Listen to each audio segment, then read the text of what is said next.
Buenos días, buenas tardes. Mi nombre es Felipe Valencia, soy el presidente de la Society for Renaissance and Baroque Hispanic Poetry y es un honor y un placer para mí darles a todos y todas la bienvenida a esta presentación del libro Amphion, Lyre, Poetry and Politics in Modernity de la profesora Leah Middlebrook, segundo de un piloto de un ciclo de presentaciones de libros que hemos lanzado este semestre en la Society. Como saben, la Society for Renaissance and Baroque Hispanic Poetry es una organización sin ánimo de lucro que dedicada al estudio de la poesía hispánica de los siglos XVI y XVII en España y América Latina. Fuimos fundados por varias de las congregantes hoy, aquí en el año 93, y desde entonces celebramos un congreso bienal. Estamos ya a menos de un año de celebrar nuestro 17º Congreso Bienal, que será nuestro primer congreso en América Latina en la UNAM, organizado por la doctora Raquel Barragán, del 29 al 31 de octubre. Ya la convocatoria está publicada. También publicamos desde el año 95 Calíope, que se ha convertido en la revista de referencia en el estudio de la poesía del Siglo de Oro. Es editada actualmente por el doctor Fernando Rodríguez Mancilla. Eh, Acabamos de sacar un número. Em, Como les dije, este es un piloto de presentaciones de libros. En las próximas semanas, la Junta va a preparar criterios y va a lanzar una convocatoria para que a partir de ahora eh, los miembros que vayan publicando libros pues puedan presentarlos. Para este piloto decidimos presentar dos libros de indudable interés, no solamente por su tema, sino por que son obra de dos socios muy importantes y muy queridos en nuestra sociedad. De Pedro Ruiz Pérez, hace un par de meses, su antología Poesía de los siglos XVI y XVII, que apareció en cátedra a finales del año pasado, y ahora de Leah Middlebrook, em, Amphion.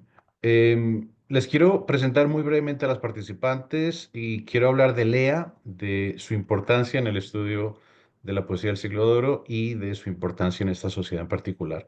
Las presentadoras, como saben, son Raquel Barragán Aroche, del Instituto de Investigaciones Filológicas de la Universidad Nacional Autónoma de México. Es autora de Ovidio y Marcial en la risa de la poesía burlesca del siglo de oro, preceptiva, estilos y motivos, y ha editado varias obras. La más reciente es El Catalejo Aristotélico de Emanuele Tesauro, en colaboración con Fernando Ibarra y Andrés Íñigo, una edición bilingüe. Aparte de ser la organizadora de nuestro 17º Congreso, está preparando un libro sobre los epigramas de Marcial y sus traducciones en el siglo de oro. La profesora Leah Middlebrook de la Universidad de Oregón, que es actualmente directora del Oregon Humanities Center, es autora de Imperial Lyric, New Poetry and New Subjects in Early Modern Spain, de 2009. No exagero, creo, cuando digo que es em, la monografía quizá más influyente entre estudiosos en universidades de Estados Unidos e Inglaterra sobre el siglo de oro, sobre poesía del siglo de oro, perdón, en lo que va de siglo. Su influencia creo que se nota mucho, hay un diálogo muy intenso con esta monografía en Love Poetry in the Spanish Golden Age, de Isabel Torres, Garcilaso de la Vega and the Material Culture of Renaissance Europe, y A Poetry of Things, The Material Lyric in Habsburg Spain, de Mary Barnard, Love in the Poetry of Francisco de Aldana, Beyond Neoplatonism, de P.J. Lennon, The Melancholy Void, de un tal Felipe Valencia, y En Voz de Pluma, Poéticas de la Escritura en la lírica áurea de Antonio Arraiza Rivera. Es una obra muy importante, creo que por varios motivos, entre otros. Em, Porque recogió una gran tradición feminista de lectura de la poesía escrita por mujeres, que analizaba muy bien la construcción de la feminidad. Varios de ustedes fueron pioneras en eso. Y aplicó esa sensibilidad, ese enfoque a la poesía escrita por hombres y permitió que analicemos, digamos, la construcción de la masculinidad en poesía escrita por hombres. Fue una monografía muy importante porque junto a otras esclarece muy bien lo que podríamos llamar la relación metonímica entre el deseo erótico y el deseo imperial o el deseo de imitación, varios deseos, ¿no? Em, Es muy importante por su conocimiento, su sensibilidad, su sagacidad, su intervención, su contribución a la teoría de la lírica, tanto renacentista como moderna. Imperial Lyric aprovechó muy bien eh, esas poéticas del siglo XVI que se estaban analizando desde principios de la década del 2000 y al mismo tiempo mantuvo un diálogo muy intenso con grandes teorías de la lírica de finales del siglo XX, principios del XXI, sobre todo de la tradición estadounidense.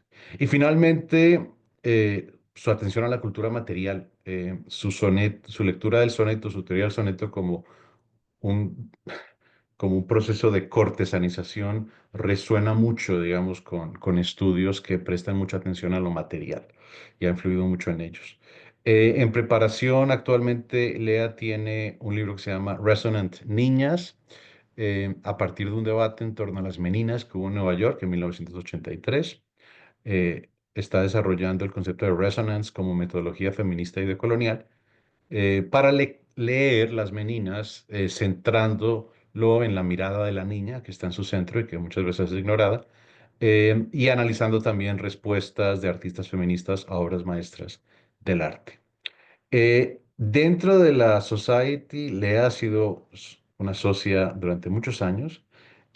Por lo que he podido encontrar, Lea, pero corrígeme si me equivoco, vienes viniendo a todos nuestros congresos desde el quinto Bienal de 2000 en la Universidad Estatal de Ohio, Sí, o a lo mejor un poco más temprano también, pero sí, un creo poco que antes. ya, a lo largo de A muchos tu, años, de muchas A lo décadas. largo de muchos años, sí, décadas. A su vez, coorganizaste el noveno Congreso Bienal de 2009 en la Universidad de Oregón. Fuiste la plenarista del undécimo de 2013 en la Universidad de Virginia. Y finalmente presidiste nuestra sociedad entre 2018 y 2021. Em, Fuiste una mentora ejemplar. Em, Conseguiste magníficas sedes para nuestros congresos en Cambridge, organizado por Rodrigo Cacho, y en Chicago, en la Universidad de Illinois Chicago, organizado por Ann Cruz y por Rosely Hernández. Ampliaste bastante nuestros horizontes a través de mesas redondas en los congresos anuales de la Renaissance Society of America. Estuviste al cargo de la renovación de la dirección de Calliope tras una década. Y bajo tu mandato expandimos bastante nuestra presencia virtual, ¿no? Conseguimos una nueva página web y desarrollamos el cancionero de abril y mayo durante la pandemia. Y también, por supuesto, has publicado un artículo en Calliope, From Museums to Parnassus, Poetry, Modernity and Method in the 17th Century, del año 2012. Bien, creo que aquí doy la palabra a Raquel para que empecemos ya un diálogo con Lea. Y como les dije, procuraremos acabar dentro de 45 minutos, pero ojalá tengamos tiempo para una o dos preguntas del público. Gracias, Raquel.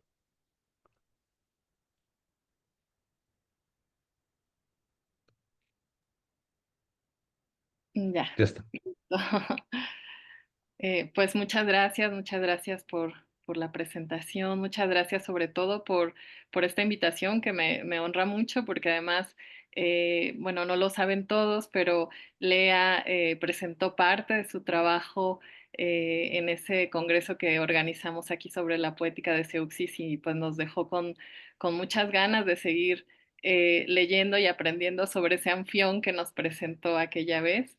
Y pues para mí es justamente esa alegría y un honor poder participar en esta presentación y esta feliz conclusión de un libro que recomiendo. Es un libro de una lectura armónica, es una lira, como comentábamos em, hace unos días. Creo que está organizado con distintas cuerdas y justamente vamos a ir tocando esas cuerdas que Lea nos hace, vibra con su explicación y con su lectura sobre Anfión.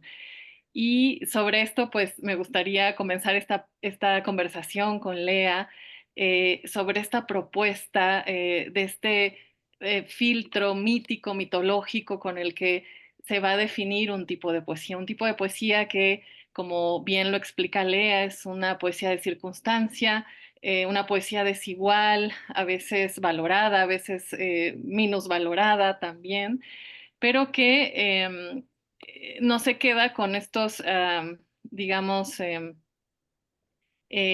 apelativos de buena o mala poesía, sino que la contextualiza a partir de esta mirada a través de Anfión.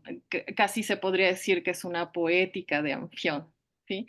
Entonces, Lea, vemos en esta introducción que nos hace, que nos cuenta un poco cómo se acerca a estos textos en la Biblioteca Nacional, rodeada de estos textos que a veces pues, nos resultan incomprensibles porque están dentro de un contexto muy específico. Y pues Anfión, a partir de esta metáfora, Lea puede ir dilucidando estas distintas perspectivas, estructuras que se van creando. Quiero también comentarles que el libro, además de estos 4 capítulos, bueno, de la introducción, la coda, los agradecimientos, etcétera, dentro de los mismos 4 capítulos Lea va creando distintas secciones, categorías, que podrían resultar también un símil de estos bloques con los que Anfión construye y deconstruye esta poesía. Y vemos este acercamiento, esta lectura primigenia que tiene Lea con estos textos, y podríamos decir que es un análisis filológico, donde hace una casuística, pero no solo se queda en esa casuística, y eso es lo interesante de este texto. No solo es rastrear dónde aparece Anfión y poner el texto donde está Anfión, sino ir más allá. Se hacen estos vínculos donde se crean estas categorías, categoría civilizatoria, categoría política, vinculada obviamente con Orfeo, esa otra figura, ese otro en vez, y rastrea actitudes culturales, sociales de estos mismos poetas, sin que precisamente se mencione, se puede mencionar, por ejemplo, en Garcilaso la Lira, pero Anfión, ¿no? Y nos va descubriendo en esa lectura digamos, filológica, pero que no niega tampoco textos teóricos actuales. Así que creo que esa es una gran aportación en este caso, porque no solo es el vínculo clásico que remite a la poética de los pisones, sino este diálogo que mantiene Lea. Y a mí me gustaría que nos empezara a contar justamente cuál es esa primera pregunta que se hace para poner a Anfión en el centro del análisis de este tipo de poesía de circunstancia. ¿Por qué usar a Anfión para definir este tipo de circunstancia y qué puentes crea ese Anfión entre los distintos análisis que puede haber de la poesía a la que nos dedicamos, de esta poesía de los siglos de oro? Entonces, bueno, te dejo la palabra, Lea, para que nos cuentes un poco de esa génesis de este libro y sus definiciones a partir de preguntas, que eso es lo que tú vas planteando a lo largo de este libro. Ok, bueno, gracias por la pregunta, Raquel. Y antes de decir ninguna cosa más, solo quería darles a todos ustedes que están aquí y sobre todo a Felipe y a Raquel mis gracias más sinceras, ¿no? Por brindarme esta oportunidad, pero también ustedes, algunos de ustedes saben que he trabajado durante años en este libro, ¿no? Y creo que la Society fue la cuna,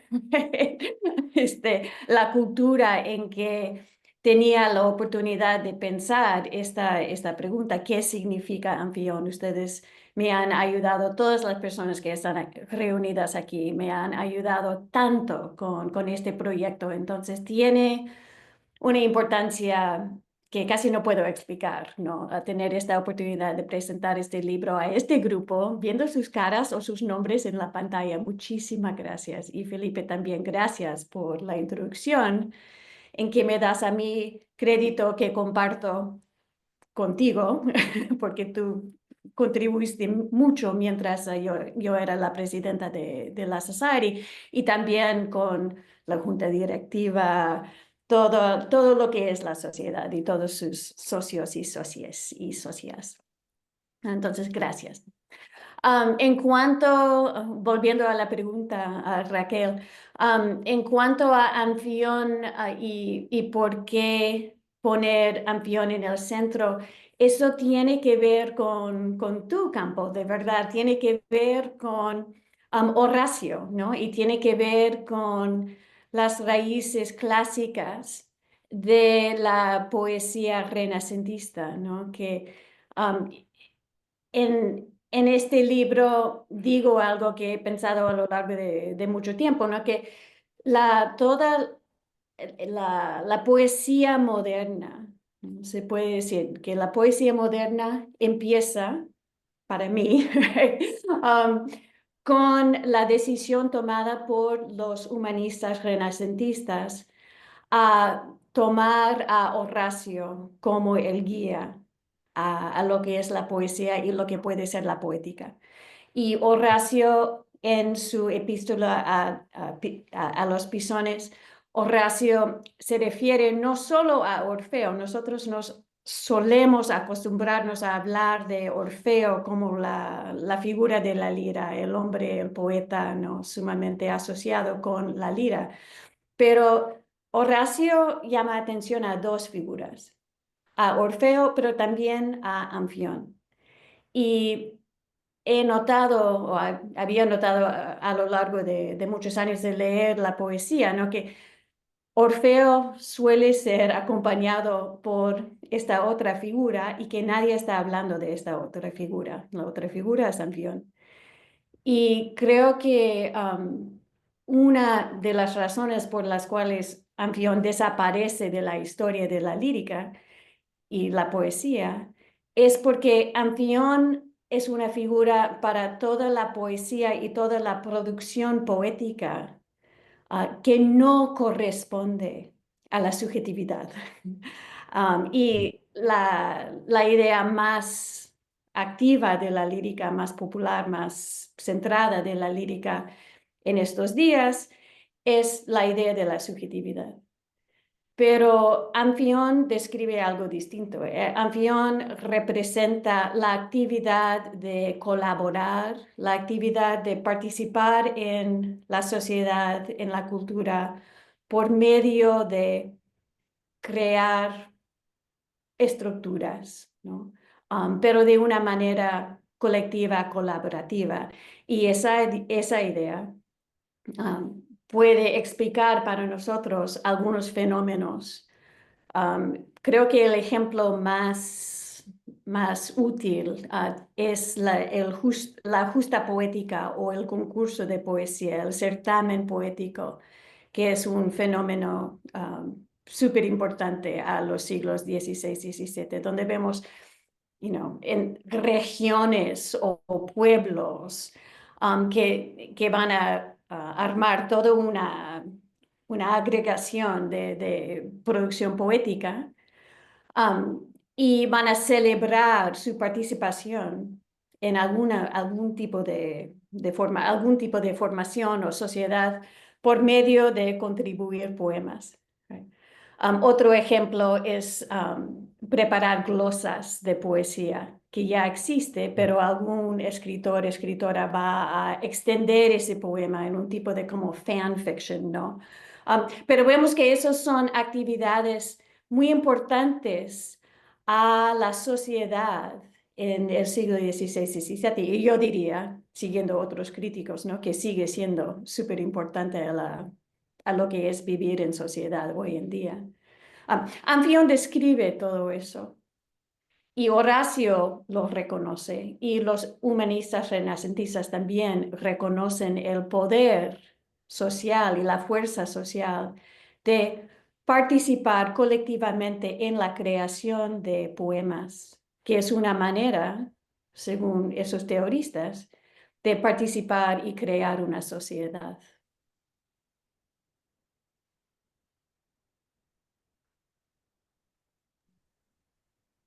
Ya, sí, Ya estás. necesito el permiso de Felipe. Perdón. Muchas gracias, Lea. Sí, creo que cuando uno va leyendo todo esto que tú nos explicas y resumes extraordinariamente en el libro, obviamente lo vas desglosando con ejemplos, pasas por la poesía renacentista, pasas por el paradigmático caso de Garcilaso, de la Oda Nido, y que se convierten en este paradigma, digamos, de ese anfión detrás de salir, aunque precisamente no se está mencionando ahí anfión como tal, pero tiene todas estas características que tú vas definiendo concretamente en tus lecturas en los ejemplos que vas dando al lector para enriquecer esta figura. Y sobre eso, recordando esta parte social y colectiva que tú recuperas también de Anfión, como este marco teórico, porque lo que estás creando a partir de la lectura de estos autores de la poética Los Pisones es ese marco teórico que a veces se nos olvida que existe y que parte de estos mitos, ¿no? Y que no solo es mencionar a Apolo, mencionar a Orfeo, mencionar a Anfión y dejar ahí este tipo de tradición, sino ver cómo están leyendo, incluso modificando, falsificando estos referentes clásicos y tú nos dejas ver esas características y incluso hablaremos más adelante de estos híbridos que se crean. Y recordaba justamente del triunfo parténico de Sigüenza, llama a los poetas, les dice anfiones indianos, ¿no? Entonces creo que esto es muy interesante y tú hablas de esta parte de las Américas en este último capítulo 4, donde justamente también Anfión tiene esta cualidad mezclada con la de Orfeo civilizatoria, colonizadora hasta cierto punto, esta construcción de esta ciudad letrada, lo que Rama también nos decía y que tú también citas a Rama, ¿no? Entonces, creo que hay que seguir leyendo esta experiencia de lectura de los clásicos, pero también no solo te quedas, como lo decía, con los clásicos, sino que vas más allá y vas creando estos vínculos tan interesantes y que nos dejan ver, por ejemplo, lo que decías, el caso en este primer capítulo de Alonso Cervantes y su reivindicación a través de esta glosa de Jorge Manrique, ¿no? El caso también del Caballero Constante entre Acuña y Urrea, que es otra forma de mostrar estas características de Anfión, ¿no? Entonces, bueno, le voy a dar la palabra a Felipe para que continúe con el diálogo y yo voy interviniendo también. Gracias, Lea, por hablarnos de esa gente. Em, como creo que como han visto, creo que ya varios de ustedes conocen el libro, me consta, y aquí voy a tomar prestados argumentos de mi querido y admirado Antonio Reiza Rivera, porque me escribió con bastante entusiasmo hace una semana cuando estaba leyendo el libro. Es un libro muy especial, por lo siguiente, es un libro que está muy bien escrito, es muy ameno, y es un libro breve, se lee muy bien, se lee además relativamente rápido. Es un libro claro, es un libro bastante amplio, como ha venido señalando Raquel, es decir, Lea es muy buena clasicista, se nota que conoce las metamorfosis de Ovidio de arriba a abajo, así que es una lectora mitológica. Y a lo largo de todo el libro está pensando en el mito de Anfión y volviendo constantemente a mitemas, a, digamos, segmentos narrativos del mito muy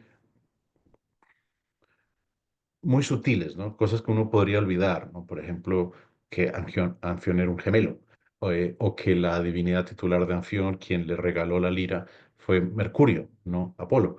Em, pero Lea es una comparatista, quiero que hablemos de eso después. Em, Porque ya este libro se nota, porque es un libro que tiene una amplitud comparatista enorme. Y lingüística, ¿no? Es decir, hay un capítulo sobre Les Antiquités de Rome de Joachim du Bellay, hay una sección magnífica en el capítulo final sobre la poesía de Raúl Zurita, el gran poeta chileno contemporáneo. Em, y es un libro que tiene esa cosa filológica fuerte, pero al mismo tiempo plantea una teoría. Es decir, es muy notable, ¿no? Ofrece a los lectores un modelo de lectura em, aplicable a la poesía, pero también a muchas cosas. Y me temo que es uno de esos libros que como que te empieza no sé, como a acechar, porque esta misma mañana estaba aquí en Madrid en una biblioteca trabajando un texto que nada tiene que ver, una comedia de Cervantes, y empecé a pensar, ¿esto será anfiónico lo que está pasando en este pasaje? En fin, pero te quería preguntar, Lea, pensando en esa reconversión de lo clásico y pensando además, como mencionaba antes, en tu trabajo con el género, gender, en el sentido de gender. em, si podríamos hablar un poco más sobre el género en este mito, porque tú propones como una contraposición entre la poética de Orfeo y la poética de Anfión, aunque tú siempre reconoces cuando en un mismo poema puede haber de las dos. Em, y la poética de Orfeo es muy interesante porque el mito de Orfeo, todo en el mito de Orfeo está muy masculino, está muy centrado en el género, ¿no? Es un mito en el que el género es fundamental, es de género, deseo, incluso símbolos de género, ¿no? Es decir, la cabeza de Orfeo flotando sobre la lira, ¿no? La cabeza perdón, cercenada, decapitada, la lengua que se mueve, ¿no? La serpiente. em, las ménades que lo despedazan con sus manos, ¿no? Porque ha desdeñado a las mujeres al final, y ha inventado la pederastia. Em, Precisamente por lo que tú dices de cómo el mito de Orfeo se ha convertido como en la cifra de una poética de la subjetividad y como de la individualidad y del poder poético, es un mito muy asociado a lo masculino, y a un canon muy masculino. Yo me preguntaba si podríamos hablar un poco de que quizás el mito de Anfión tiene muchos vínculos con lo femenino, em, porque tiene vínculos con géneros poéticos considerados menores, con géneros poéticos muy orales. Tú hablas mucho de lo anfiónico, de los villancicos, de los cantares de trabajo, de los cantares de siega. em, de los romances, ¿no? Con prácticas sociales como la colaboración y con éticas, muchas veces la colaboración horizontal y del cuidado, no tanto de la verticalidad, aunque creo que la respuesta es compleja, ¿no?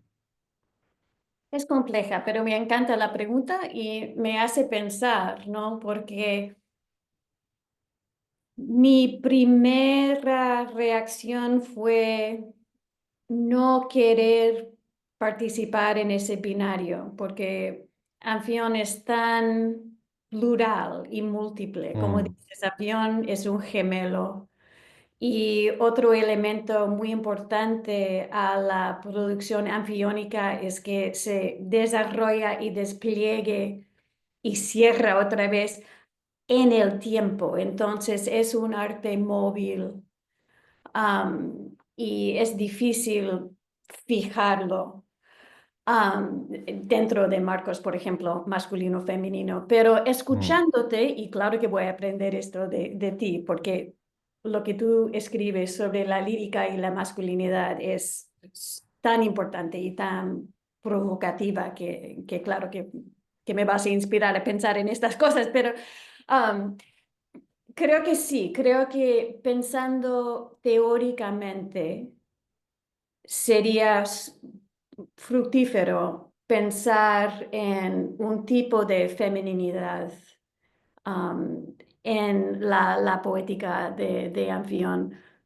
por las razones que acabas de resumir, ¿no? Porque Anfión como mito tiene mucho que ver con lo invisible y las fuerzas invisibles y los productores y las productoras y los mm, productores culturales um, invisibles, ¿no? mm, que están escondidos, escondidas, escondidas bajo la etiqueta o el rúbrico del rey, del reino, de la nación, lo que sea, ¿no? Que hay mm, muchas manos trabajando, produciendo que no son reconocidos. Um, entonces, por eso creo que sí, y también por esa, el vertiente horizontal que mencionas. Creo que sí, sería súper interesante pensar en eso. También, hablando históricamente, nosotros sabemos, y esto lo aprendimos de Aurora Ejido, ¿no? Que la mayoría o muchas, ¿no? de las personas que estaban participando en las justas poéticas y además en los certámenes poéticos, eran mujeres. En este caso, en esas ocasiones, anonymous was a woman, como diría Virginia Woolf, ¿no? Que mucha producción cultural fue, y poética salió de las manos y las mentes de las mujeres. Entonces creo que así también Anfión nos permite reconocer la presencia femenina en esas ocasiones. Entonces me parece Mm. que lo que propones tiene mucha posibilidad. ¿Tienes ideas tú No, aparte de para lo el que he tema? dicho, ¿no? Raquel,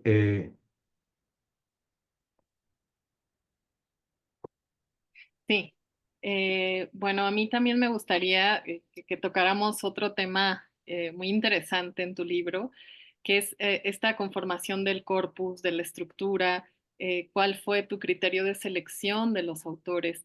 Vemos que tocas poetas del siglo XVI, XVII, pero también llegas a Raúl Zurita, por ejemplo, del siglo XXI. Entonces, es interesante porque todo este libro, como lo decía, va creando estos puentes, estas cuerdas que se van uniendo. Incluso, bueno, los títulos son muy sugerentes, todos tus títulos cortos de cada capítulo, y parece estructuras que van ligadas, pero a la vez desligadas, como esa pintura de este anfión que tú misma reproduces al inicio, creo que es en el capítulo 1 de 1676, que es este anfión que va subiendo los bloques, pero tú misma lo dices, parece que está construyendo, pero puede ser que esté deconstruyendo también, ¿no? Entonces hay una doble posibilidad en esto. Y mi pregunta hacia ti sería esta. ¿Cuál es este criterio de selección en cuanto a vincular poetas que podrían ser tan distantes, tan disímiles, pero que están usando un mismo símbolo, un mismo baluarte, porque tú hablas de Anfión como un baluarte cultural, se convierte en eso y es a lo que recurren estos poetas de estas épocas, pero también vemos este uso que hace Raúl Zurita de Anfión, ¿no? Entonces me gustaría que también nos hablaras de esa estructura y de esta decisión, ¿no? De arriesgarte a ir más allá. Gracias. Sí, la decisión, desde el comienzo, vi que bueno, como dije antes, ¿no? Que leyendo a Horacio y viendo que Orfeo siempre va con Anfión, que operan, según el pensamiento de Horacio, como una pareja, ¿no? Y cada uno tiene su propio terreno bajo el marco de la lírica, o según Horacio, musa lyrae solers, o songs of the lyric muse. Y esa idea, musa lyrae solers, es la idea que va a inspirar a los humanistas renacentistas a pensar en lírica como una categoría distinta dentro de la poesía. Entonces, eso toca en lo que hablan María José Vega y Chus Esteve en cuanto a la idea de la lírica en el Renacimiento. Ok, pues sí, Anfión representa la mitad de esta categoría de la lírica. Lo que vi es que, bueno, los escritores renacentistas sabían eso, reconocían eso. A lo largo del tiempo, los fenómenos y las fuerzas y los poderes y las producciones, ¿no? que Anfión describe, o que Horacio describe por medio de Anfión, siguen siendo importantes, siguen actuando en la poesía. Pero la idea de la lírica empieza a excluir esa mm, producción cultural y todo el poder y la producción asociado con Anfión, y decir que eso es, bueno, poesía que no es importante o que no es buena poesía o lo que sea. Entonces, esa poesía, esa cantidad de poesía es marginalizada. Hay un libro por un escritor norteamericano Orrin Eisenberg, que es un libro súper importante, súper llamativo y conmovedor, que se llama Being Numerous. And his name is Orrin Eisenberg y está en la bibliografía de mi libro, si quieren buscar el libro, porque es bellísimo. Pero él lee y trata poesía del siglo XX como language poetry, concrete poetry. Toda una tradición de poesía anglófona en la tradición moderna y postmoderna. Y lo que él dice de esa poesía corresponde a lo que estoy diciendo yo de Anfión. Entonces, y buscando teorías de poesía y modelos para leer este tipo de poesía, volví de nuevo al trabajo de Eisenberg, porque él es uno de los únicos críticos que está tratando este corpus de poesía en una manera que para mí, bueno, que resonó conmigo. Um, entonces, leyendo a Eisenberg y también hablando con amigos aquí y colegas aquí en la universidad que trabajan periodos más recientes, vi cuánto Anfión contribuye a nuestro sentido de lo que es la poesía y cómo hablar de la poesía, no solo la poesía de los siglos XVI y XVII, sino la poesía a lo largo del tiempo. W.B. Yeats se refiere a Anfión. Right? Language poetry, según Orrin Eisenberg, right? Hace esa misma cosa de tener significado como producción cultural, producción social, producción política. Um, para los escritores de 1970-80. Entonces así vi que para en realidad ayudar a la gente a reconocer lo que facilita Anfión, iba a ser importante no solo hablar de la primera modernidad, sino trazar su influencia a lo largo de los siglos. Y luego, en cuanto a Zurita, Zurita basa esos libros que trato en mi libro, los basa en Dante. Y es en Dante donde Anfión aparece como el lirista, el músico que va a tocar la música que acompaña la construcción del infierno. Y entonces con eso, ¿no? Con esa dimensión de Anfión, Zurita puede construir su visión de un país, un hogar, right? Una patria vuelta en un infierno por la guerra civil. Sí, Lea, gracias. Además, creo que siguen siendo los vínculos de esta literatura, digamos, antigua, que prevalecen y van creando estas capas de lecturas, estas capas de interpretación. Pero algo que tú nos muestras muy claramente en tu libro es esta perspectiva política que permanece, tal vez renovada, reestructurada, pero Anfión es un elemento político muy fuerte que va a hacer que los mismos poetas se invistan de Anfión, ¿no? Sean ellos, se consideren no Apolo, no Orfeo, sino Anfiones como tal, ¿no?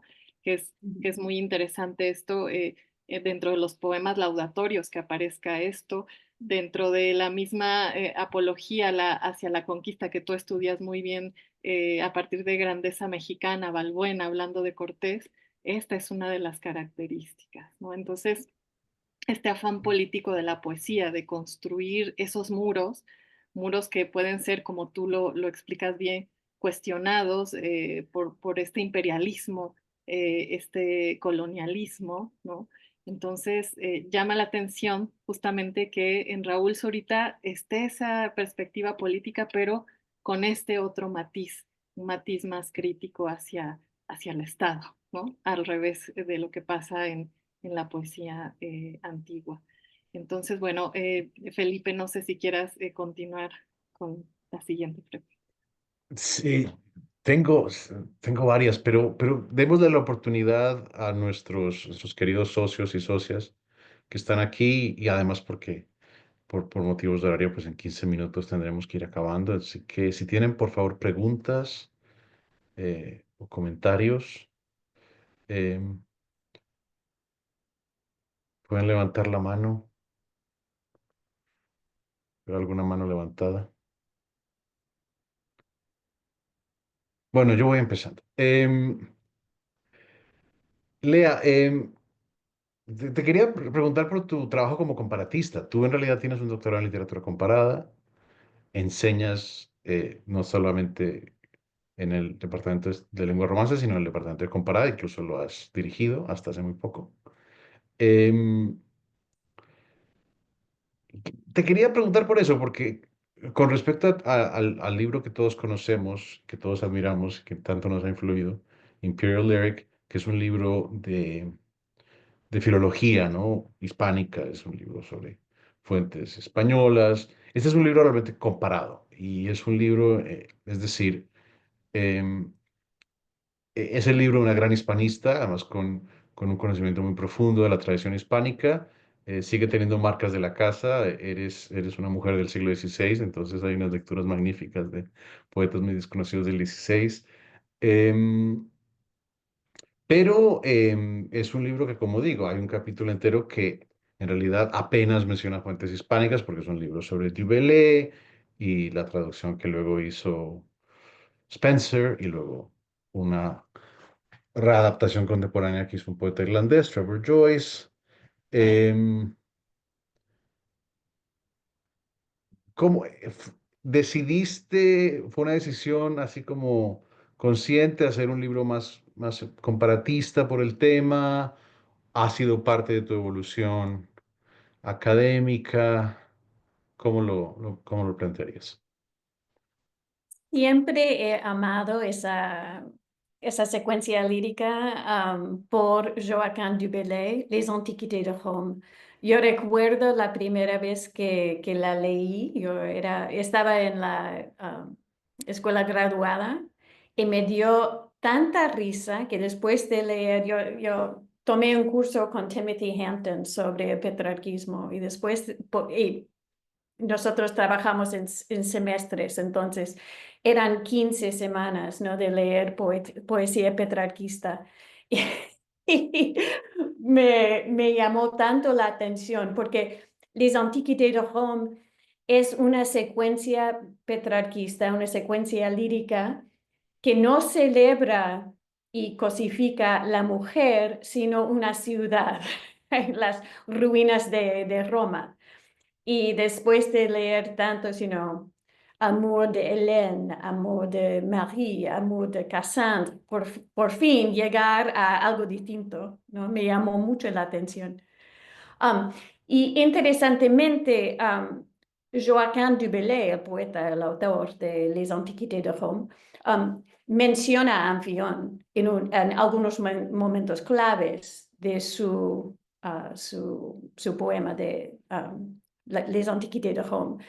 Um, entonces, cuando estaba pensando en Amphion, pensé inmediatamente en Joachim du Bellay. Um, entonces yo tenía algunos poemas y vamos a decir, algunos momentos claves o even, perdóname, ¿no? Pero algunas piedras de toque, ¿no? Que me parecían sumamente importantes en la trayectoria y el desarrollo de Amphion como una idea en el siglo XVI. George Putnam, que escribe de Amphion de una manera súper interesante en una carta y un proemio que dedica a la reina Elizabeth I en Inglaterra. Entonces ahí vemos una conexión entre la lírica, la poesía, Amphion y el poder imperial. Además, Les Antiquités de Rome, que otra vez, ¿no? Joachim du Bellay dedica esa secuencia lírica al rey de Francia. Entonces, otra vez la conexión lírica, poesía, el rey y Amphion. Um, y luego en la tradición española, primero las traducciones de Horacio que van a celebrar ese momento de Orfeo y Anfión um, ah, muy a menudo. O sea que cuando las personas traducen a Horacio en el idioma castellano, van a también tocar en la importancia de Anfión y Orfeo como figuras que pueden mostrar e ilustrar la conexión entre la poesía y el poder del rey y el imperio. Pero también Miguel de Cervantes, que es el gran teorista de Orfeo y Anfión en su escritura. Una vez que reconocemos quién es Anfión y qué significa Anfión, vemos las huellas de Anfión en toda la obra de Miguel de Cervantes, sobre todo en el viaje del Parnaso, pero también en Don Quijote, también hasta en la Galatea vemos que Cervantes manejaba muy bien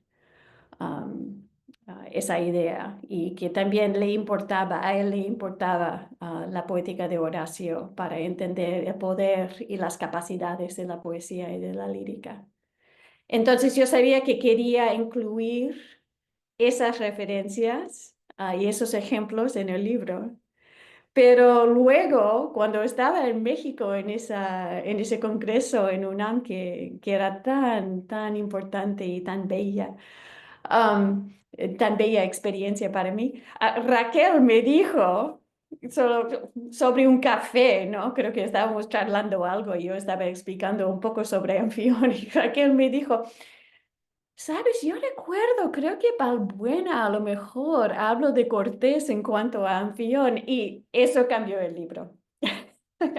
Porque hasta leer la referencia y cómo trabaja con el mito de Anfión, Balbuena en la grandeza mexicana, no sabía cómo hablar o cómo trabajar con el Anfión violento, el vertiente de Anfión que es su aspecto de destructor, ¿no? De figura de la destrucción.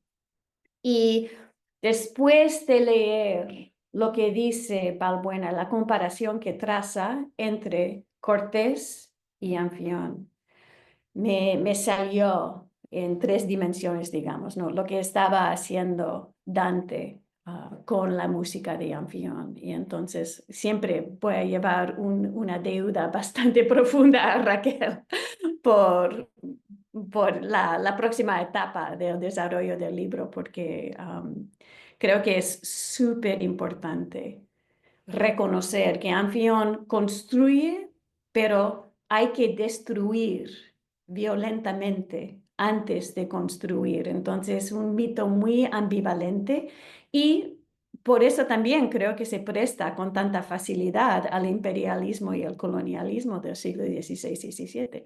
Les proporcionó a los humanistas renacentistas una manera de justificar lo que estaban haciendo los reyes y las reinas europeas con sus proyectos imperiales y colonializadoras.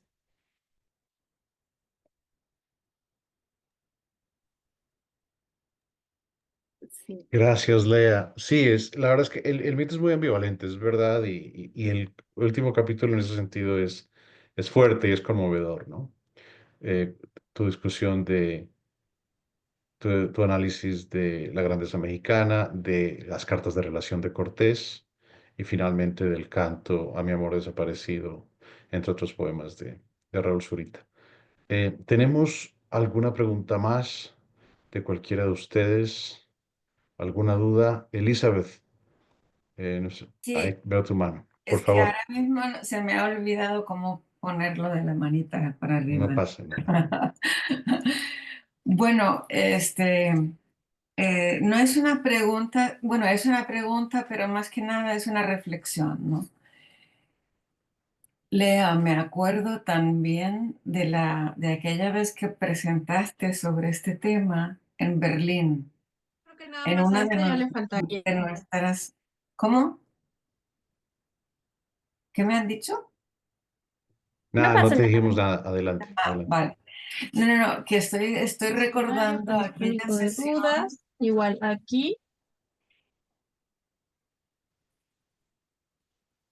Estoy recordando aquella sesión que hicimos en Berlín sobre que eran varias sesiones dedicadas a, creo que a Isaías Lerner y a Jaime Nicolopoulos sobre la épica, digamos, era sobre la épica en general, ¿no? Pero tú de alguna manera encajaste el tema tuyo que ya era en aquel tiempo Anfión, y fue la primera vez que te escuché hablar sobre este tema, ¿no? Y me pareció precioso tu paper. Y mi pregunta entonces es como una otra, otra oportunidad de mirar cómo ha progresado el proyecto del libro desde su comienzo. Bueno, lo de Berlín fue creo que en el 14, ¿no? O el 15, I know. Algo así, sí, creo que fue en el Yeah. 2014. Entonces, si tuvieras que explicar para todos nosotros que de alguna forma lidiamos con esto, ¿no? ¿Cómo se va de la concepción, ¿no?, del libro a lo que es el producto, lo que es el resultado, que es magnífico? Y aprovecho para felicitarte por la publicación del libro, que es un muy grato resultado, ¿no?, de todos estos años de trabajo, que eso también hay que decirlo, ¿no? Pero bueno, si tuvieras que tú decir, bueno, no sé, alguna cosa más de lo que ya le has dicho a Felipe, ¿no?, sobre cómo llegaste de la primera concepción del tema del libro a, no sé, por pasos o al final.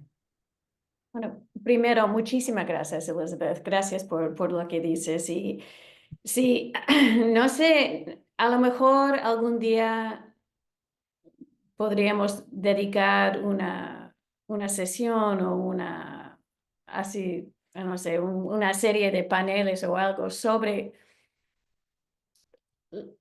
cómo terminar un proyecto, right, que dura tanto tiempo, porque yo veo que muchas personas de mi generación estamos tardando mucho. Estaba hablando con Ricardo Padrón y lamentando, puedo decirlo, entre amigos, la presión que me venía del despacho del provost, right? I mean, I was really in hot water about how long this book took, right? Y estaba hablando con Ricardo en cuanto a esa presión y él me dijo, mira, los libros toman 10 años. Nosotros escribimos libros de 10 años. Entonces, sí, a lo largo del tiempo estaba trabajando sobre Anfión y también porque Anfión representa la mitad de la tradición lírica, entonces es súper difícil decidir cómo vamos a organizar un libro que puede presentar a Anfión a mi campo de estudio o al mundo. Um, Sí, representa la mitad de todo lo que es la poesía. Esto es súper difícil. Um, pero, en fin, quería hacer lo posible para ofrecer esta herramienta a mis colegas y a mis amigos. Creo que Anfión nos permite reconocer algunas facetas de la poesía y de la producción cultural que son súper importantes y también voy a emplear la misma palabra dos veces en una presentación, pero conmovedoras.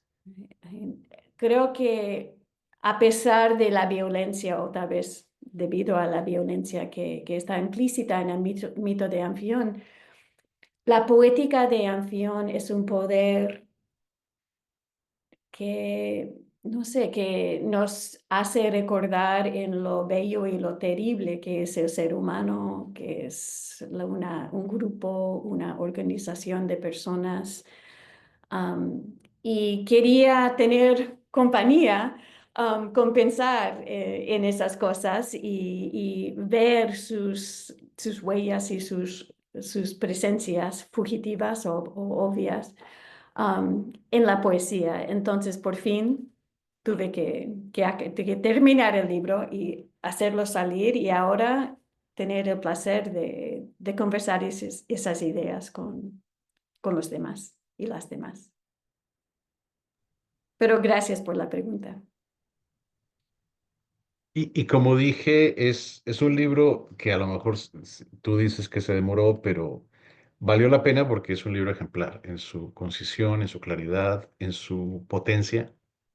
Y es un libro que va a construir, es un libro anfiónico en ese sentido, ¿no? En sí mismo, porque es un libro que realmente creo que vamos a estar, así como hemos estado más de una década todavía pensando y sacándole posibilidades a Imperial Lyric, no solamente nosotros en el campo de la poesía del siglo de oro, sino una comunidad académica mucho más amplia por este cariz comparatista del libro, ¿no? Y teórico. Creo que vamos a estar mucho tiempo, muchos años, sacándole consecuencias y posibilidades a esta teoría. Así que te felicito y como presidente de la Society, me da mucho orgullo que este libro pues haya surgido de nuestro seno y que deba tanto al trabajo de tantas de las que están acá. Y les quiero dar las gracias. Como les dije, vamos a acabar ya al cumplirse la hora. Felicitaciones de nuevo a Lea Middlebrook por la publicación de este magnífico libro. Muchísimas gracias a Raquel Barragán por, por su interlocución, por estar organizando un congreso que creo que se promete magnífico, eh, un triunfo mexicano, un parténico triunfo mexicano en menos de un año.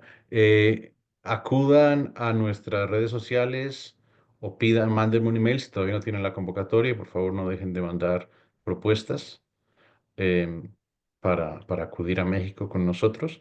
Y acuérdense, por supuesto, siempre de nuestra revista Calíope, de mandarnos trabajos eh, o de animar a sus estudiantes y colegas a mandar trabajos. Muchísimas gracias. En unos días esto saldrá en YouTube por cortesía de nuestra responsable de redes sociales, Noemí Martín Santo. Muchísimas gracias. Gracias, gracias, Lea, y lean el libro, que eso es, para eso es esta sesión. Es muy Exacto. Muchísimas recomendable. gracias. Gracias. Adiós. Adiós. Adiós.